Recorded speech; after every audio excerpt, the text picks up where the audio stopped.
শঙ্করলাল দিগ্বিজয়ী পণ্ডিত, শানিত তার বুদ্ধি। সেন পাখির চঞ্চুর মতো বিপক্ষের যুক্তির ওপর পড়ে বিদ্যুৎ বেগে, তার পক্ষ দেয় ছিন্ন করে, ফেলে তাকে ধুলোয়।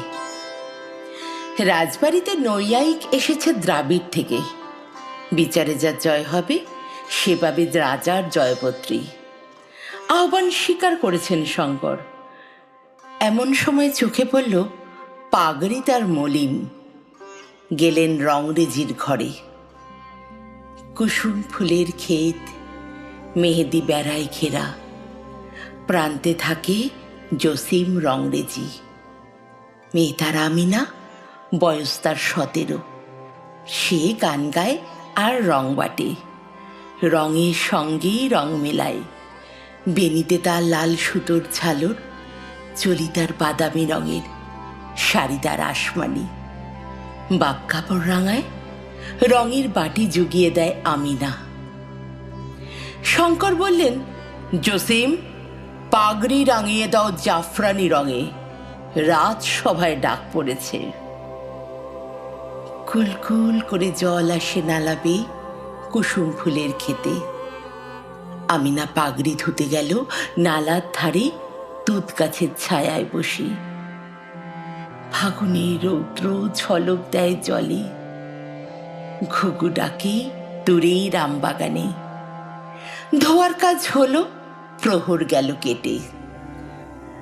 পাগড়ি যখন বিছিয়ে দিল ঘাসের পরে, রংরেজিনী দেখল তারই কোণে লেখা আছে একটি শ্লোকের একটি চরণ। তোমার শ্রীপদ মোর ললাটে বিরাজে। বসে বসে ভাবলো অনেকক্ষণ। ঘুঘু ডাকতে লাগলো আমের ডালে। রঙিন সুতো ঘরের থেকে এনে আরেক চরণ লিখে দিল। পরশ পাইনে তাই হৃদয়ের মাঝে। দুদিন গেল কেটে। শঙ্কর এলো রংরেজির ঘরে। শুধালো, পাগড়িতে কার হাতের লেখা? জসিমের ভয় লাগলো মনে। সেলাম করে বললে, পণ্ডিতজি, অবুঝ আমার মেয়ে, মাপ করো ছেলে মানুষই। চলে যাও রাজসভায়, সেখানে এ লেখা কেউ দেখবে না, কেউ বুঝবে না।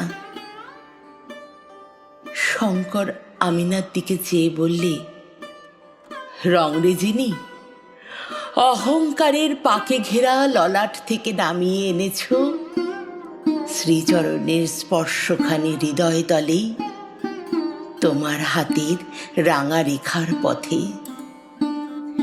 রাজবাড়ির পথ আমার হারিয়ে গেল, আর পাবো না খুঁজে।